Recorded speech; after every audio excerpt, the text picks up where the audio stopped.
Gracias por estar con nosotros y continuar en esta plataforma de capacitación.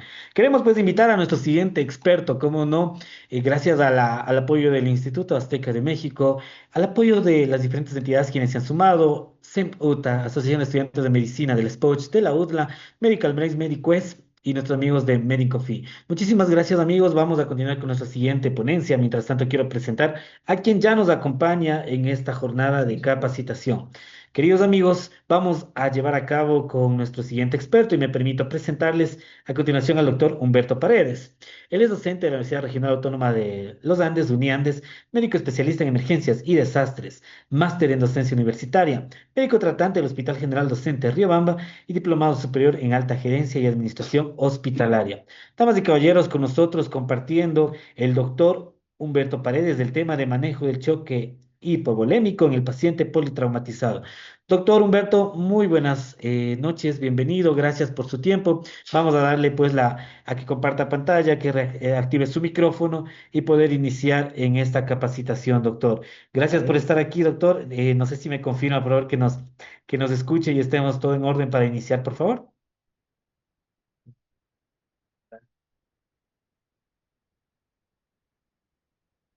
Ya, doctor, le estoy compartiendo en este momento, por favor, para que pueda habilitar su micrófono. En este momento le estoy mandando una solicitud, doctor, por favor, para que nos ayude. Ya. Listo, muy buenas noches, Juan Carlos, y tengan ustedes todos. Si me permite unos 3 minutitos para poderle activar la presentación. Claro que sí, doctor, no se preocupe, más bien muchísimas gracias a usted. Nos tomamos estos 3 minutos, queridos participantes. Mientras tanto, pues agradecer también la presencia del doctor Humberto Paredes, quien está con nosotros para compartir este tema. Por favor, no se preocupe, doctor, más bien nos avisa cuando estemos listos e iniciamos su participación. Muy amable. Muchas gracias.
Hola.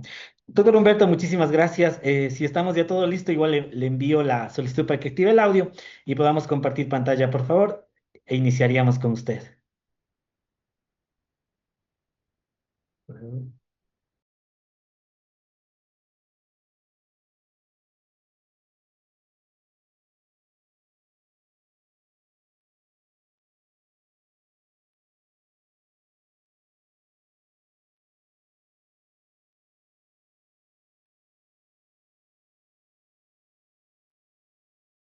Sí.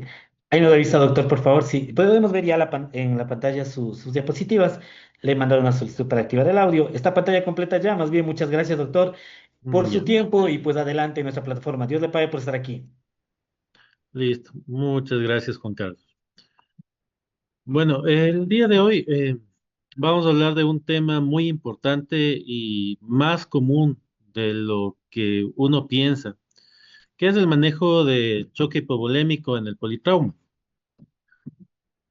Ahora, bien, el trauma representa la principal causa de muerte en la población menor de 44 años, según los datos de la CDC del 2024. Realmente el trauma es una patología global, es un problema global.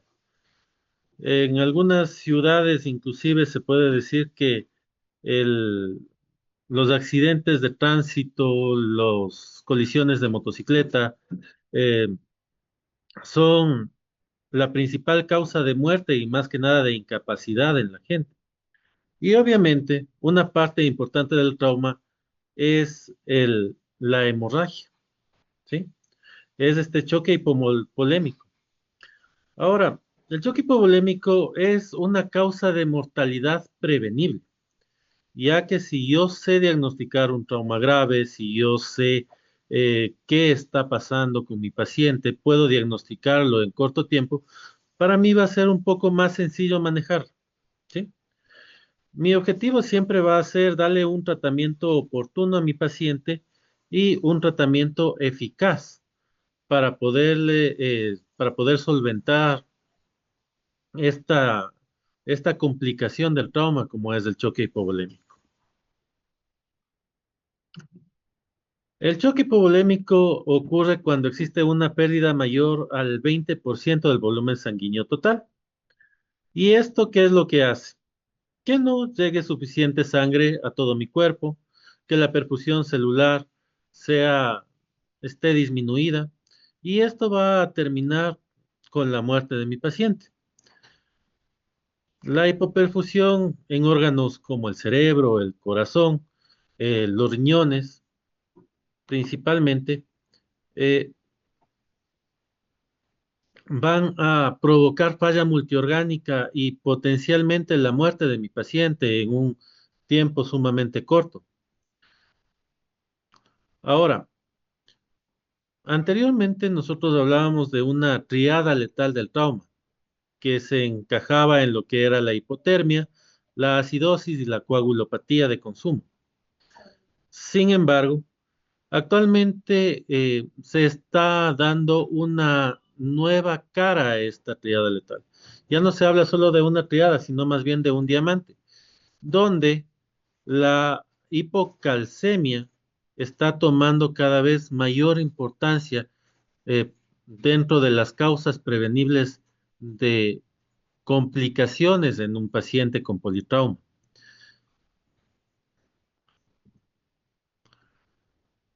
Para yo poder manejar a mi paciente, obviamente, como siempre se habla, el saber es poder.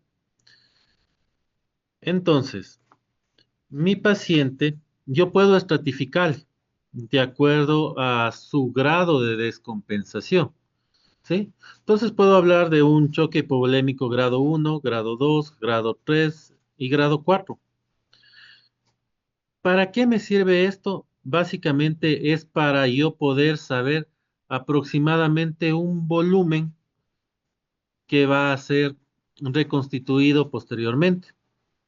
Hablando así, un grado 1 vamos a tener una pérdida aproximadamente de unos 750 ml, un grado 2 hasta 1500, un grado 3 2000 y un grado 4 de más de 2000. Obviamente, esta pérdida va a ir acompañada de la sintomatología eh, que de hipoperfusión sistémica que va a producir este choque. Grado 1, obviamente, el paciente va a estar con una taquicardia leve, una presión arterial probablemente normal. Un grado 2, una taquicardia discreta, un poco de ansiedad en mi paciente, una diuresis disminuida. Un grado 3, en cambio ya va a haber mayor confusión, ya va a haber oliguanuria. Un grado 4, ya mi paciente prácticamente ya va a estar en un estado de choque. ¿Sí? Mi paciente ya va a estar con una taquicardia extrema, alteración de conciencia, anúrico. Ahora bien, no es que yo voy a estratificar a mi paciente con un grado específico. Yo voy a decir, no, mi paciente tiene un choque hipovolémico grado 3 y se acabó. No, recuerden ustedes que la pérdida es continua. Entonces, mi paciente tranquilamente de un grado 2 puede pasar a un grado 3, de un grado 3 a un grado 4. Entonces, estos pacientes son sumamente volubles. Puede llegar un paciente aparentemente sin una pérdida masiva de sangre, pero en pocos minutos posteriores puede desprenderse un coágulo que estaba tapando la hemorragia y puede abrirse esa llave de sangre y el paciente caer enseguida en un choque grado 4. Entonces, recordemos que sobre todo en lo que es el politrauma y y en esta parte del sangrado, nada está dicho hasta que no se compruebe realmente que no hay absolutamente ni una gota de sangrado. Inclusive se recomienda hacer seguimiento seriado al paciente de trauma, siempre, siempre estratificando la cinemática de trauma y la energía intercambiada durante el evento. ¿Sí? Yo tengo dos herramientas que son muy importantes para mí, como son el índice de shock y el índice de choque modificado. El índice de shock yo puedo obtenerlo dividiendo la frecuencia cardíaca para la presión arterial sistólica. Normal, si es que yo tengo un índice de choque menor a 6. Un índice de choque mayor a 1 ya me predice que mi paciente va a necesitar transfusión masiva y que la mortalidad incrementa exponencialmente. Recordemos que la transfusión masiva se va a dar cuando yo ya estoy administrando más de 5 concentrados globulares o ya hago más de un recambio de volumen sanguíneo total.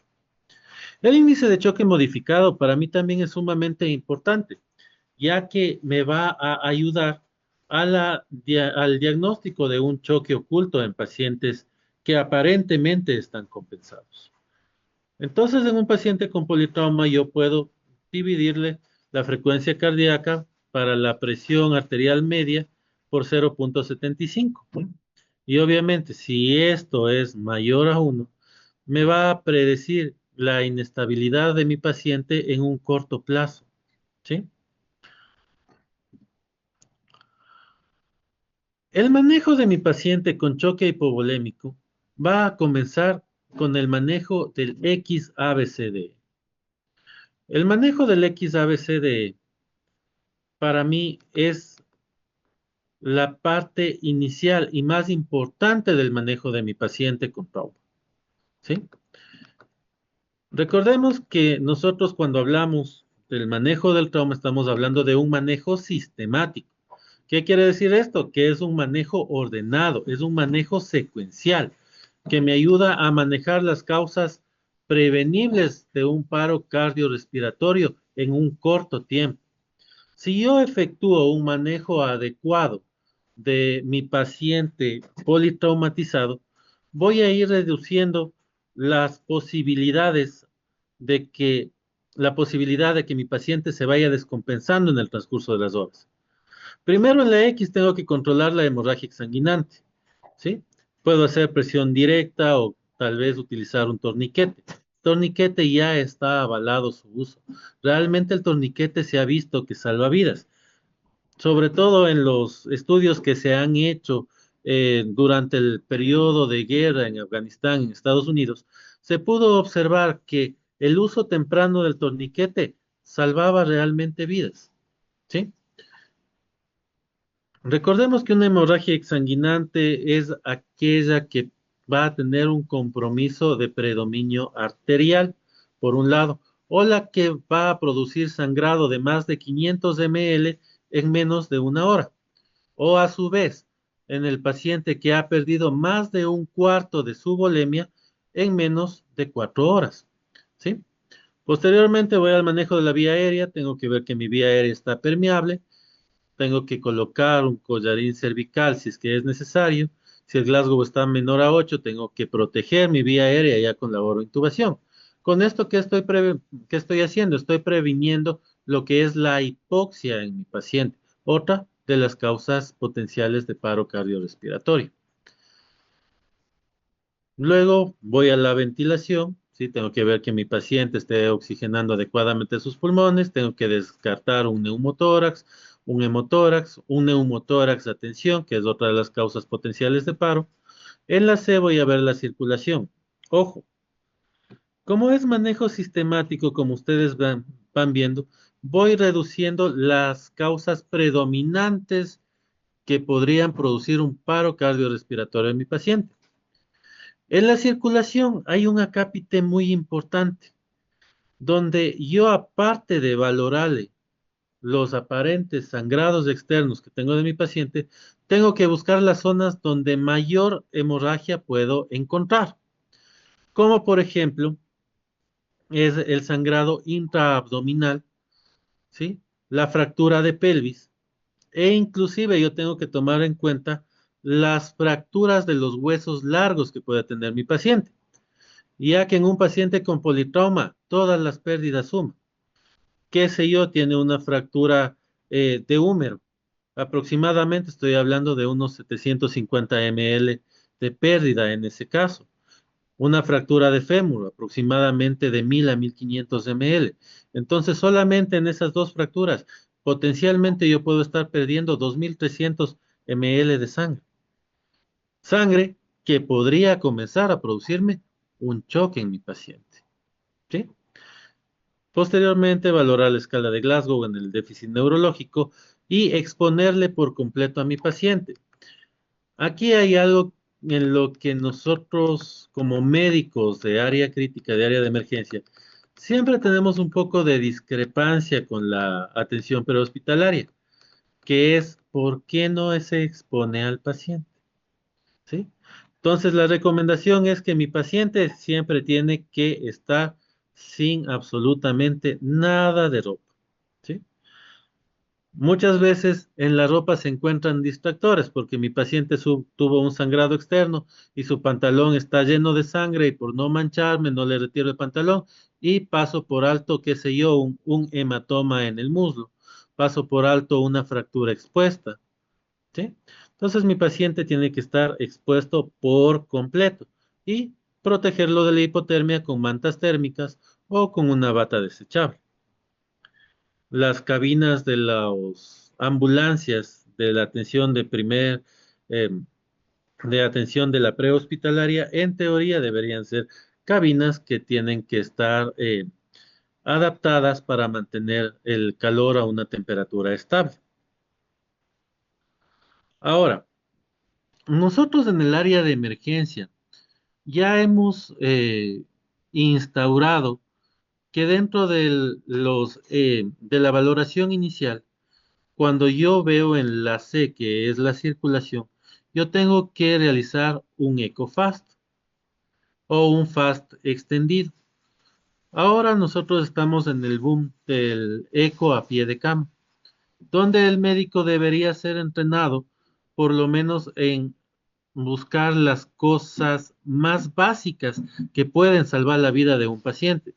Y la ecografía FAST, realmente el protocolo FAST de la ecografía es sumamente sencillo.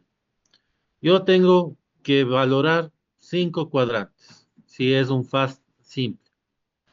En estos 5 cuadrantes tengo que ver por la ventana subsifoidea cómo está el pericardio, si hay o no hay sangre en esa área, ¿sí? Luego bajo a mi cuadrante superior derecho en el hipocondrio, donde tengo que tratar de localizar la unión entre mi hígado y mi riñón derecho.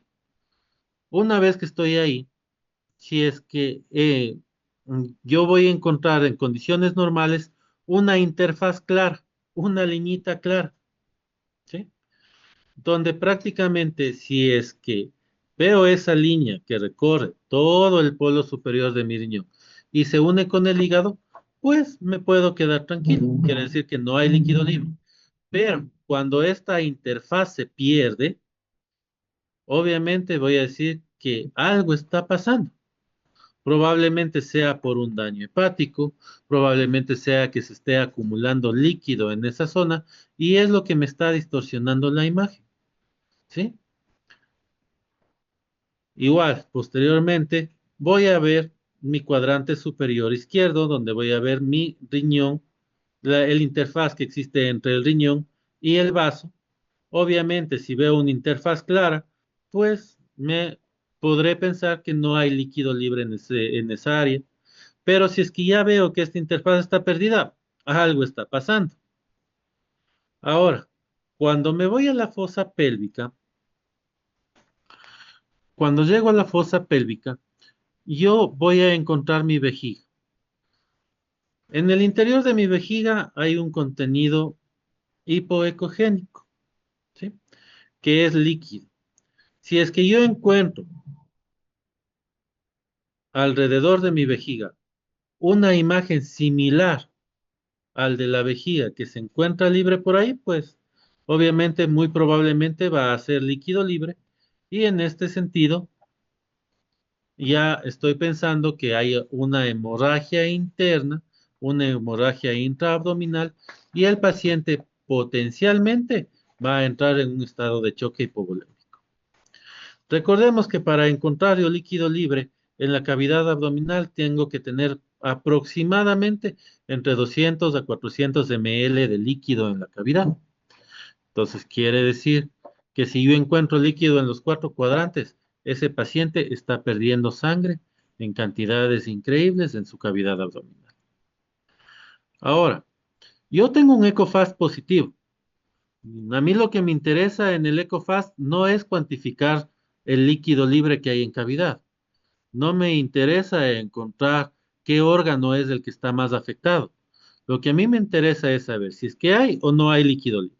Si hay líquido libre, ese FAST es positivo, el paciente potencialmente va a necesitar una laparotomía para control de daños.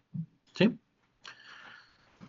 Si yo encuentro líquido libre y se suma a inestabilidad hemodinámica, mi paciente inmediatamente tiene que pasar a quirófano para cirugía de control de daños. Aparte de esto, yo debería monitorizar continuamente a mi paciente, buscar presión arterial, frecuencia cardíaca, saturación de oxígeno, ver el gasto urinario, llenado capilar, cómo está el lactato sérico, solicitar laboratorio urgente, hemoglobina, hematocrito, gases arteriales, ¿sí? Fibrinógeno, el calcio iónico, que va a ser uno de los marcadores importantes que yo voy a utilizar para mi reanimación inicial en mi paciente. Ahora, como hablábamos anteriormente, yo con mi paciente voy a manejarle de acuerdo al X, A, B, C, D, E. Ojo, como es manejo sistemático, yo no puedo saltarme del X al C inmediatamente. Yo tengo que ir secuencialmente. Entonces en el X ya estoy encontrando lo que es eh, sangrado, hemorragia masiva. Puede ser por amputaciones, lesiones vasculares, fracturas expuestas, inclusive. En este caso, ¿qué es lo que yo tengo que hacer?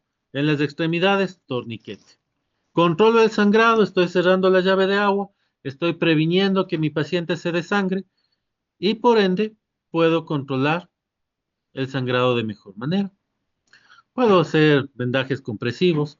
Ahora nosotros, cuando encontramos una potencial pelvis abierta, lo que debemos hacer es utilizar una faja pélvica o una cincha pélvica, que es lo recomendable para el control en ese momento del potencial sangrado masivo. Y si es necesario, cirugía de control de daño. Sigo con mi manejo.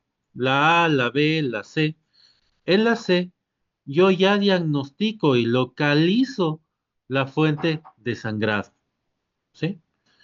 Una fuente potencialmente oculta de sangrado, ¿sí? Puede ser dada por fracturas múltiples, puede ser por líquido libre en cavidad abdominal, puede ser que inicialmente no valoré adecuadamente la pelvis, pero ahora ya sé que está fracturada la pelvis. Entonces, ¿qué es lo que yo debo hacer? Una resucitación hipotensiva, una resucitación inicial. ¿Cómo hago mi resucitación inicial? Pues lo más lógico y lo que las guías actualmente nos indican es que si estoy perdiendo sangre, lo que yo debo hacer es reanimar con sangre, ¿sí? Entonces aproximadamente me voy a ubicar en qué grado de choque está mi paciente y más o menos yo ya tengo un estimado de cuánto es lo que yo voy a necesitar transfundirle a mi paciente en lo que en concentrados globulares, en plasma fresco y en plaquetas. Recuerden que aquí también todo suma, ¿sí? ¿Cuáles son mis objetivos? Realizar una resucitación permisiva. En este sentido, mi reanimación o mi resucitación inicial, vamos a tener que hacerle de manera eh, adecuada con una hipotensión permisiva. ¿A qué se refiere una hipotensión permisiva? Que yo lo que tengo que hacer en este sentido es mantener una presión arterial media entre 55 y 60 o entre 80 y 90 la presión arterial sistólica. ¿Cuál es mi objetivo en este sentido? Pues evitar la coagulopatía dilucional. Recuerden ustedes que se han hecho estudios donde se ha podido ver que el uso de cristaloides en cantidades exorbitantes lo que va a hacer es el daño del glicocálix. Y aparte de eso va a producirse el desprendimiento del coágulo. Aparte de eso, ¿qué es lo que va a hacer? Me va a producir mayor acidosis. En este sentido, si utilizo cloruro de sodio, recuerden que puedo producir también acidosis hiperclorémica con el uso excesivo del cloruro de sodio. En este sentido, se ha propuesto limitar el uso de cristaloides hasta un aproximado de 1000 mililitros como resucitación inicial. Y si es que yo ya tengo un índice de choque mayor a 1 y veo que es un sangrado abundante continuo y que mi paciente está en grado 3, 4 de choque, inicialmente ya inicio mi protocolo de transfusión masiva. Puede ser mi protocolo utilizando el plan de 1-1-1, un paquete globular, un plasma fresco, un concentrado plaquetario, ¿sí? De manera continua. Entonces yo aproximadamente ya inicialmente, si mi paciente está en un choque grado 3, grado 4, yo ya iniciaré con 3 a 5 concentrados globulares, 3 a 5 con plasmas frescos congelados, de 3 a 5 concentrados plaquetarios. Si yo inicio protocolo de transfusión masiva, quiere decir que yo a mi paciente ya le voy a hacer un recambio completo de volemia, ¿sí? Esto puedo hacer si es que tengo la suerte y la disponibilidad de utilizar sangre total reconstituida, pues inicio con sangre total reconstituida. ¿Cuál va a ser mi objetivo? Mantener una hemoglobina mayor a 7 y plaquetas al menos mayores de 50.000. El inicio temprano de la transfusión masiva me va a reducir la mortalidad de mi paciente en más de un 50%. Entonces, sí es una sobrevida importante, sí es un dato importante que a mí me va a ayudar a restablecer a mi paciente de mejor manera. Puedo mantenerle a mi paciente con un mejor pronóstico y con mejores valores de perfusión celular, en tanto se puede ingresar al paciente a la cirugía de control de daños. Todo esto yo ya inicio en el manejo inicial de mi paciente, en el área crítica de la emergencia, ¿sí?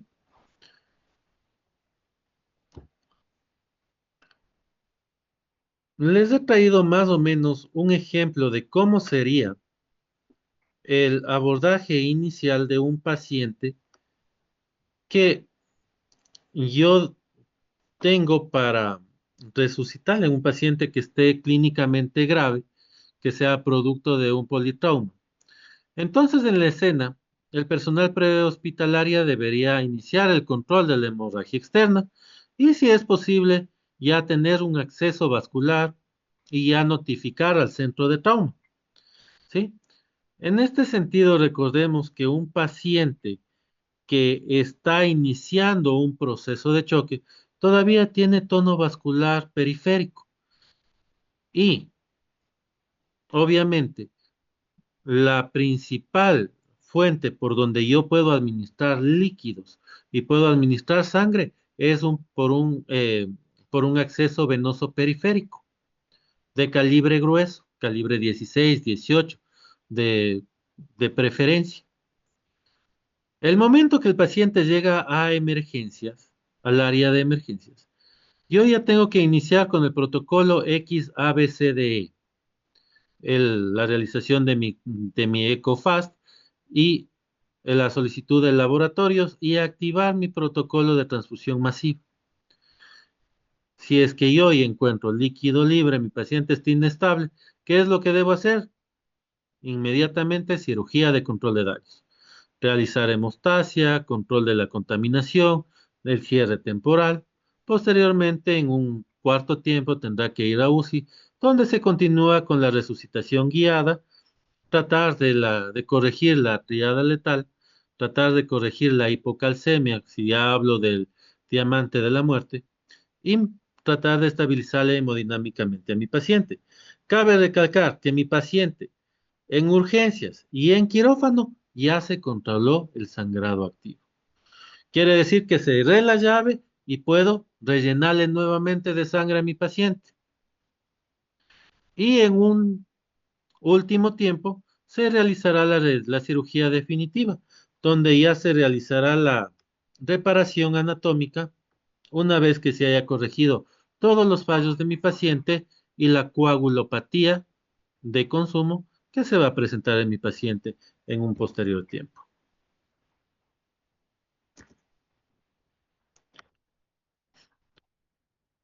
Yo tengo una entidad sumamente importante que no puedo dejarla de lado, que es la coagulopatía inducida por el trauma.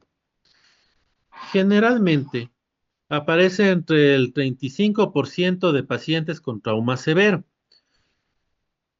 y va a aparecer desde la admisión de mi paciente al área de urgencias y se va a producir por algunos factores, como es la activación de la anticoagulación endógena, el consumo de factores de coagulación, la disfunción plaquetaria, la hiperfibrinólisis patológica, la hemodilución iatrogénica, que puedo yo realizarla por el uso indiscriminado de cristaloides. La coagulopatía que aparece en mi paciente de trauma inicialmente, el hecho es que va a aumentar la mortalidad de mi paciente hasta en 4 veces su valor normal. ¿Cómo puedo yo identificar esta coagulopatía inducida por el trauma? Por el incremento del lactato. Un lactato mayor a 4 milimoles por litro ya me está diciendo que mi paciente tiene alto riesgo, si no está ya, en una coagulopatía inducida por el trauma.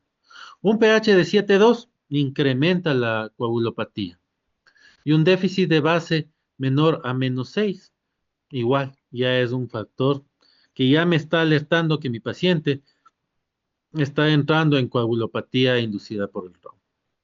La hipotermia, obviamente, ya es un signo de mal pronóstico, junto con la alteración de la coagulación, cuando ya encuentro tiempos de coagulación prolongados, ya encuentro un fibrinógeno menor a 1,5, una trombocitopenia menor a 100,000, y asociado esto a la hipocalcemia, mi paciente prácticamente tiene un alto riesgo de fallecer en corto a mediano plazo.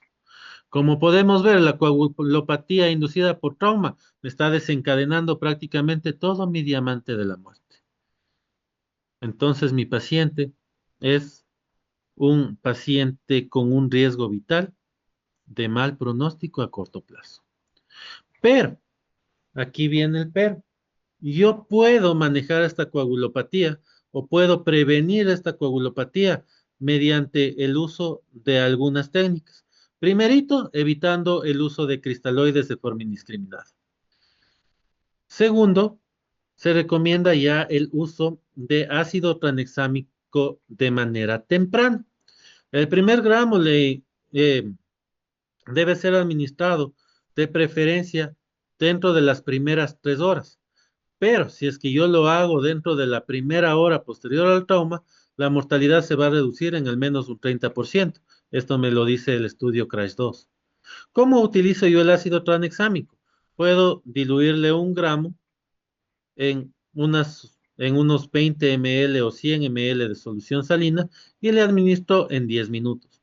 Posteriormente voy a diluir 1 gramo más de ácido tranexámico y este segundo gramo tiene que ser infundido durante las primeras 8 horas de la estancia de mi paciente.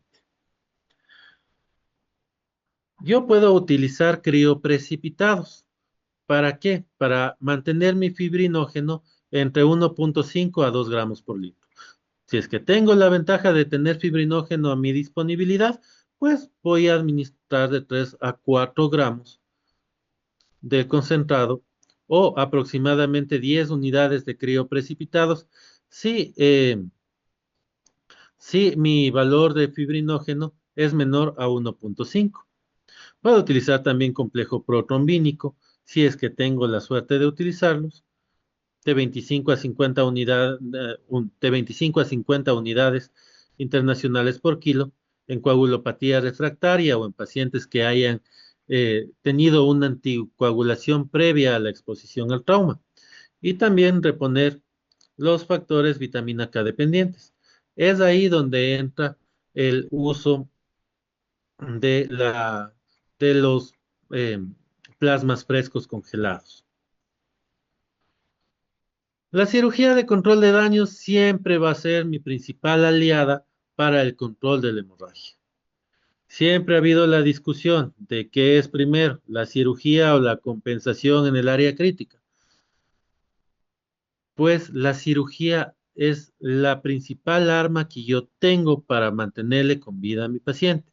Si no cierro la llave de agua, se va a seguir perdiendo. En este caso, si yo no controlo la hemorragia con cirugía, mi paciente va a seguir desangrándose y todo lo que yo le transfundo de sangre va a ser evacuado por el área de sangrado.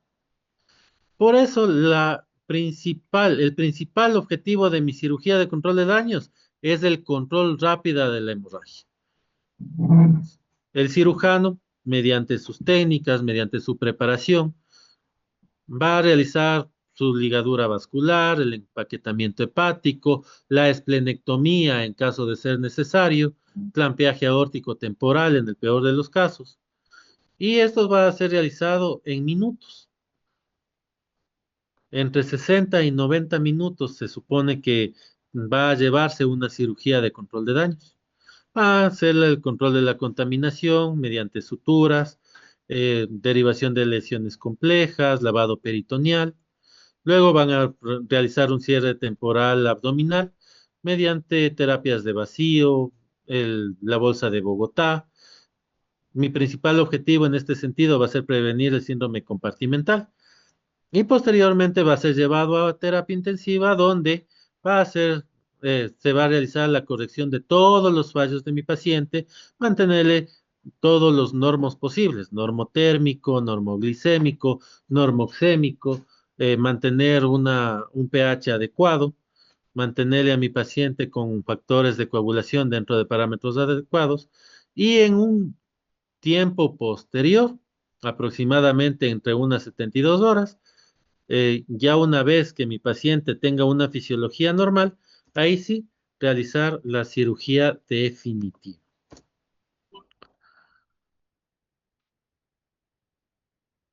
Yo puedo realizar mi manejo avanzado, sobre todo en área crítica, de mi paciente con un trauma severo y con un choque hipovolémico. ¿Qué tengo que hacer? Mantenerle la normotermia de mi paciente, 36, 37 grados centígrados. En lo posible, siempre bajo indicación del cirujano, iniciar la nutrición enteral lo más temprano posible para mantener íntegra la mucosa intestinal y manejar la respuesta inflamatoria. El soporte hemodinámico avanzado va a ser siempre importante Inclusive, yo desde el manejo inicial de mi paciente, si es un paciente que está con choque severo y veo que me voy a demorar en la transfusión, puedo iniciar inclusive norepinefrina a dosis bajas, obviamente, para tratar de mantener una presión arterial media entre 55 y 65. Recuerden ustedes siempre tratar de mantener una hipotensión permisiva, ¿sí? Si es que yo puedo reponer el volumen antes de iniciar el vasopresor, pues mucho mejor. La vasopresina va a ser una de mis herramientas a utilizar en caso de que yo ya encuentre el choque a mi paciente en un choque refractario. La monitorización hemodinámica invasiva también es otro de mis recursos. Recordemos que ahora yo tengo mi disponibilidad del eco. Entonces yo puedo manejar variables hemodinámicas ecográficas. Puede ser de forma cuantitativa, de manera simple, mediante la visión de las cámaras cardíacas, buscar kissing ventricular, tratar de hacerle un BTI en caso que sea posible, ¿sí? Buscar un índice de Cava. Y siempre hay que recordar que el hecho de que yo tenga un eco fast inicial que sea negativo, no quiere decir que puede haber complicaciones posteriores en mi paciente, que como les decía anteriormente, haya habido algún hematoma contenido y que en algún momento ese hematoma se reventó y comenzó con sangrado activo intraabdominal. Entonces, el EcoFast seriado en área crítica siempre es una de mis herramientas indispensables para el manejo de mi paciente. Y recuerden ustedes que un paciente estable inicialmente que presenta alteración hemodinámica o descompensación súbita, yo tengo que regresar a hacer mi protocolo XABCDE para buscar mis potenciales causas reversibles de muerte en este paciente con politrauma. Tengo que tratar de evitar las complicaciones como son la lesión renal aguda. Para esto yo tengo que mantener una perfusión adecuada de mi paciente y evitar nefrotóxicos, la ventilación protectora con 6 ml por kilo de volumen inspiratorio en mi paciente y tengo que mantener controles glicémicos. Entre 140 y 180 es un objetivo aceptable en un paciente con un trauma severo que se encuentra en un choque hipovolémico. Les he traído un caso clínico donde vemos el abordaje ideal de un paciente de trauma. Digo un abordaje ideal en un escenario donde yo disponga todas las herramientas necesarias para poder controlar y manejar a un paciente de este tipo. Entonces tengo un paciente masculino de 28 años que ha tenido un accidente automovilístico de alta velocidad.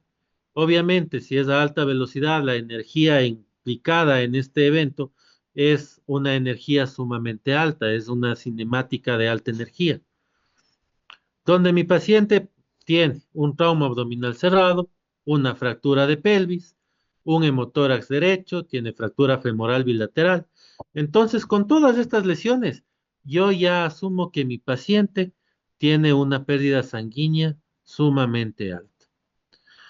Ahora, que mi paciente esté con signos vitales aparentemente estables en un escenario inicial, no quiere decir que en pocos minutos se me vaya a descompensar. Por las lesiones que tiene mi paciente, es un paciente que ya debería entrar al área crítica de emergencia. Si valoro los signos vitales, aquí ya veo una frecuencia cardíaca de 140, una presión arterial sistólica de 70, mi paciente prácticamente ya está en choque, con una frecuencia respiratoria de 72, un Glasgow de 12. Ya tengo todos mis signos de un choque grado 4. Alteración de conciencia, hipotermia, alteración de mi frecuencia respiratoria, una presión arterial sistólica menor de 70, taquicardia. Entonces este paciente ya estaría en un grado de choque 3 a 4. ¿Esto qué me dice? Inicialmente yo ya tengo que estar prevenido para iniciar un protocolo de transfusión masiva.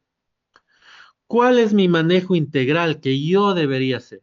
El manejo integral del paciente politrauma comienza desde la prehospitalaria. Entonces aquí mi paciente ya va a ser valorado por la prehospitalaria, aproximadamente en menos de 10 minutos del evento. Va a tener sus dos accesos venosos, calibre 14, 16 o 18. Ya inicia la infusión de solución cristaloides, ya notifica al área de emergencia del hospital más cercano para que estén prevenidos del arribo de este paciente. Si a mí me llaman y me dicen es un paciente que está con un choque grado 3, 4, con un evento de alta energía, yo ya no pienso dos veces en recibir a ese paciente. Apenas me dicen, yo inmediatamente les digo, tráigale a ese paciente. En urgencias, la valoración inicial y el manejo del XABCDE va a ser aproximadamente en 15 minutos, donde yo ya voy a verle a mi paciente.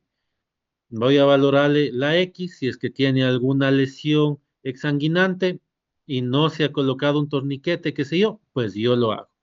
Si necesita cincha pélvica por esa fractura pélvica inestable, la coloco yo. Mi paciente ya está con deterioro neurológico hipotenso y veo que se sigue complicando, intubado. Pero siempre secuencialmente. La X, colocar apósitos, control de sangrado masivo, ¿sí? Colocar torniquetes si es necesario. La A, si es un paciente que ya está inestable, frecuencia respiratoria mayor a 30, es un paciente que ya debe ser intubado, protegido la vía aérea. En la B, si ya tiene un hemotórax derecho, obviamente va a complicarle más a mi paciente. Si es que es necesario, tiene signos de un neumotórax de atención, pues yo seré quien hace la descompresión neumática con una aguja gruesa, colocación de una sonda torácica posteriormente, ¿sí? En la C, yo ya le realizo inmediatamente mi ecofast, si es positivo, inmediatamente ya notifico al cirujano para que se prepare para entrar a quirófano, mientras yo ya inicio mi transfusión masiva y termino con la valoración de mi estado neurológico y finalmente la exposición. En esto yo no me voy a llevar más de aproximadamente unos 15, 30 minutos. Pero, vuelvo y repito, cuando yo ya encuentro signos de sangrado masivo, yo ya inicio inmediatamente mi protocolo de transfusión masiva. La transfusión masiva inmediata salva vidas. Ahí ya puedo indicar mi ácido tranexámico también. Una vez notificado a mi cirujano, ya inmediatamente va a entrar a la parotomía en menos de 75 minutos y ya va a entrar a realizar la cirugía de control de daño. Si encuentra un desgarro esplénico, pues la esplenectomía será lo ideal, empaquetamiento hepático, eh, ligadura de vasos, primaria, el cierre temporal de la cavidad, y mi paciente sale inmediatamente de cirugía de control de daños a terapia intensiva. Ahí terminaré yo de estabilizar a mi paciente, seguiré con mi protocolo de transfusión masiva, corregiré mi coagulopatía, le mantendré a mi paciente con todos los normos posibles, normotérmico, normoglicémico, normoxémico. Recuerden que mi paciente que ya está en terapia intensiva desde un choque hipovolémico, yo soy quien controla todo. Mi paciente va a estar sedado, inconsciente, yo soy quien va a controlar respiración, glucosa, aporte calórico, va a controlar la respiración, la captación del CO2, mediante los parámetros ventilatorios que yo vea convenientes. ¿Sí? Y finalmente, a las 48 horas, mi paciente se retirará a los empaquetamientos, será valorado por el cirujano nuevamente, entrará a quirófano y se harán las correcciones necesarias. ¿Cuáles van a ser o cuáles son mis desafíos actuales en cuanto a lo que es el, el manejo del choque hipovolémico? Primero, el volumen óptimo de fluidos.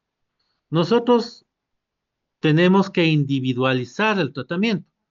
Yo no tengo un índice que me diga solamente transfunda 3 concentrados globulares y ha sangrado tanto.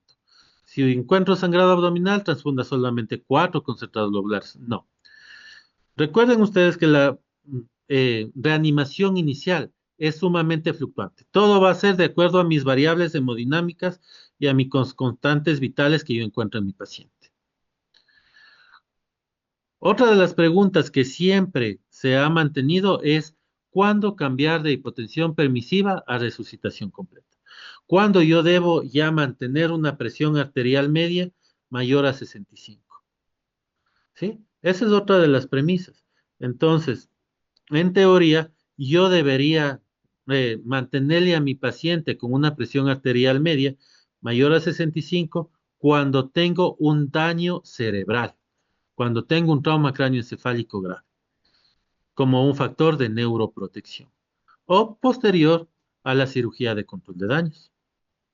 Algunos dicen posterior a las primeras 24 horas, posteriores a la cirugía de control de daños, otros dicen un poco más pronto, podría decirse, aproximadamente a las 6 horas.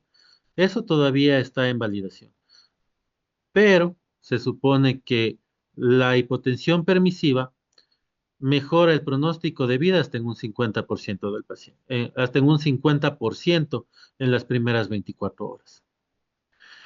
Y siempre yo tengo que personalizar mi volumen de fluidos. Hablando de fluidos, estoy hablando de cristaloides, concentrados globulares, concentrados plaquetarios, plasma fresco congelado, de acuerdo a la respuesta que vaya teniendo mi paciente. En los pacientes anticoagulados es otro tema, ¿sí? ¿Cuándo tengo que manejarle o revertir la anticoagulación completa en mis pacientes que estén utilizando anticoagulantes orales o warfarina? ¿Cuándo tengo que utilizar mis eh, antídotos de warfarina o de mis anticoagulantes orales? ¿Cuándo tengo que reiniciar mis anticoagulantes? Eso también es algo que causa mucha controversia, ¿sí? La recomendación inicial es que durante el cuadro agudo, quiere decir las primeras 24 horas posteriores al trauma, se debe revertir la anticoagulación.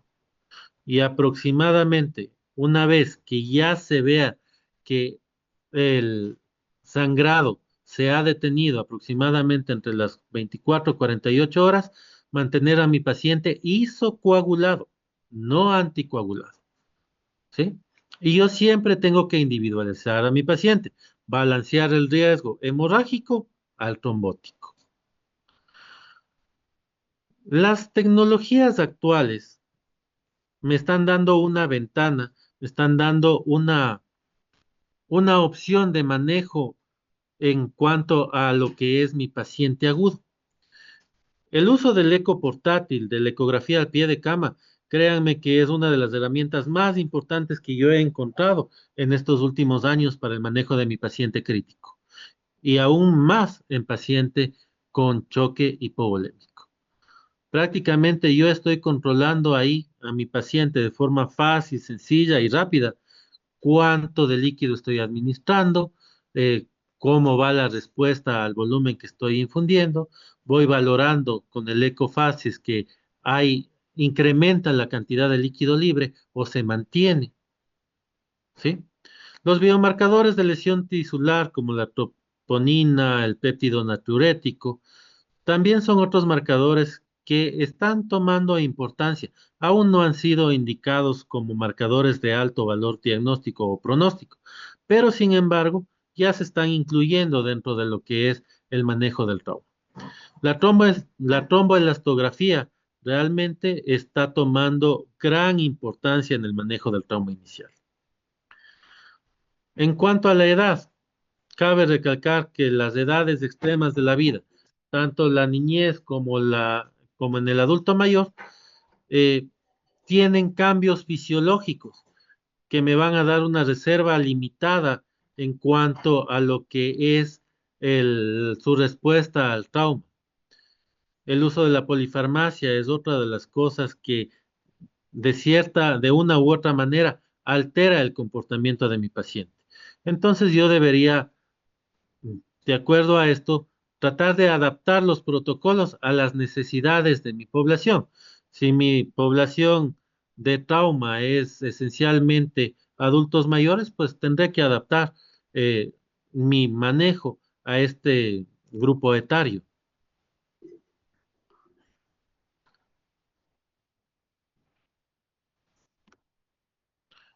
Algunas innovaciones futuras que les dejo ahí a pensar es la creación de agentes hemostáticos tópicos de nueva generación, que van a ser herramientas sumamente importantes cuando ya estén aprobadas, estén comprobadas, ¿sí? Y que yo pueda tenerlas a disposición en todos mis centros de atención. La medicina personalizada es un tanto idealista pensar que puedo tener un perfil genético de mi paciente y de acuerdo a esto individualizar mi manejo en cuanto a biomarcadores específicos. Algunas terapias emergentes que yo puedo, que están todavía en estudio, es como por ejemplo la reanimación con oxígeno hiperbárico, que aparentemente reducen las transfusiones y mejora la perfusión tisular en el trauma severo, el uso de células madres, que en múltiples patologías están tomando más fuerza, y por qué no utilizarlas también dentro de lo que es el manejo del trauma. El plasma liofilizado, que facilitaría la transfusión temprana, y especialmente en el manejo prehospitalario.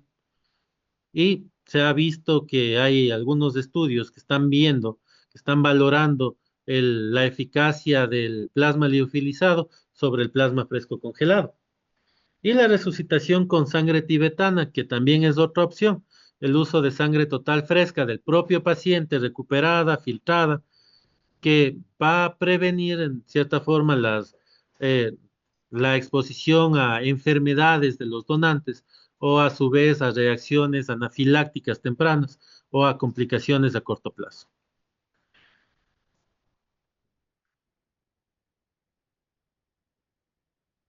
Ahora, como ustedes ven, el manejo del paciente con choque hipovolémico es un trabajo multidisciplinario que está basado en la comunicación, en los protocolos institucionales y en la cultura de seguridad. ¿Por qué no hacer un debriefing como se realiza en el paciente que realizamos RCP? Para al final del manejo de un paciente con politrauma, ver cuáles son nuestros aciertos, cuáles son nuestras fallas y cómo podemos mejorar. Y así ir mejorando poco a poco los protocolos de atención que nosotros brindamos a nuestros pacientes. Un mensaje extra, el uso del calcio, del gluconato de calcio. Si ya vemos que la hipocalcemia está tomando fuerza como causa de complicación y muerte en mi paciente, la administración de calcio temprano también es otro de los factores que puede mejorar el pronóstico de nuestros pacientes. Algunos puntos esenciales, principalmente el tiempo es crítico en el choque hipovolémico. Mientras más pase el tiempo, mayor es la pérdida sanguínea, mayor es el desgaste de mi paciente, se profundiza el choque y el riesgo de muerte es mayor. Entonces, cada minuto cuenta en este sentido. Mientras más pronto le manejo a mi paciente, va a ser mejor. La cirugía de control de daños va a ser siempre lo que me va a ayudar en mi paciente, lo que va a mejorar su pronóstico a corto plazo.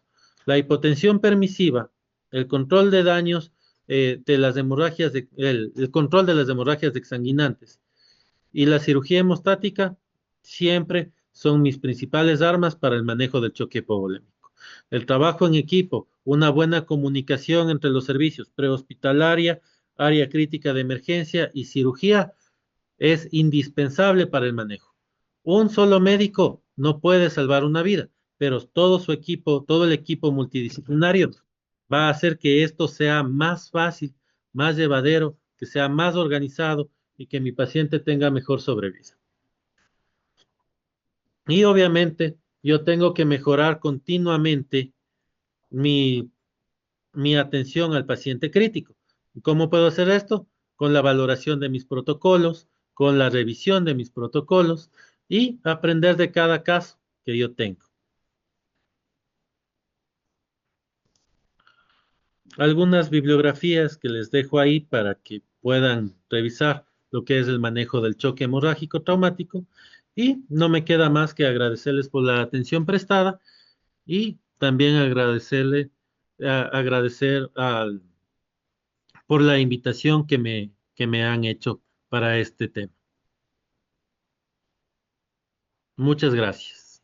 Doctor Humberto, muchísimas gracias a usted por el conocimiento que nos comparten esta capacitación, especialmente, doctor, por dar énfasis a cada uno de los puntos que ha mencionado en esta charla. Doctor, en este momento vamos a solicitar a nuestros participantes que nos ayuden.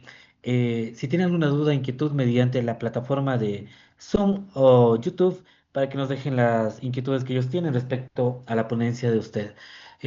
Doctor Humberto, mientras tanto, pues para mí siempre es importante. Le cuento que COEX viene de dos términos de conocimiento y experiencia, porque creemos mucho que la parte profesional se desarrolla justamente con ello, con el conocimiento de las aulas, la cátedra y, como no, también con la experiencia, el día a día, los retos que suceden en nuestro diario vivir. Doctor Humberto, en base a ello, pues yo quisiera que nos ayude con un mensaje para todas las personas quienes estamos en esta plataforma. Le cuento que estamos vía dos plataformas, tanto en YouTube como en esta plataforma de Zoom. Y queremos pues un mensaje de usted para toda nuestra comunidad que se capacita día a día, doctor Humberto. Le escuchamos, por favor.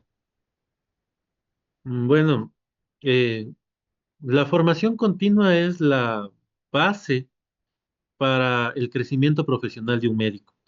Entonces yo sí les invito a todas las personas presentes aquí a que continúen su formación académica. Estos congresos, estas presentaciones, son sumamente importantes para nosotros, inclusive para nosotros como médicos especialistas ya con algún tiempo de experiencia.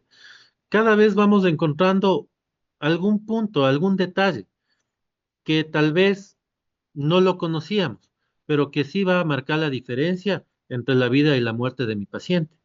Entonces yo sí les invito a que sigan preparándose continuamente.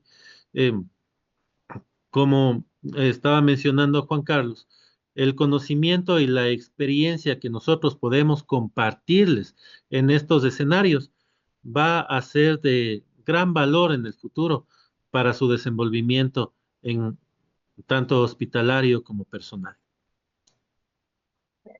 Doctor Humberto, muy amable y gracias por ese mensaje. Créame que como empresa nosotros nos sentimos felices de poder contar con varios expertos que dominan justamente estos temas, ¿no? La finalidad siempre va a ser el compartir con las personas quienes están en estas plataformas de capacitación. No tenemos dudas más que las debidas felicitaciones, doctor. Nos dicen excelente ponencia. Muchas gracias desde la plataforma tanto de YouTube como de Zoom. Nos enlazamos ahora ya para terminar en esta ponencia. Pues mientras tanto, doctor, agradecerle. Será hasta una próxima. Será hasta una próxima, doctor. Y pues gustoso siempre compartir con usted en esta ponencia. Gracias, doctor, una vez.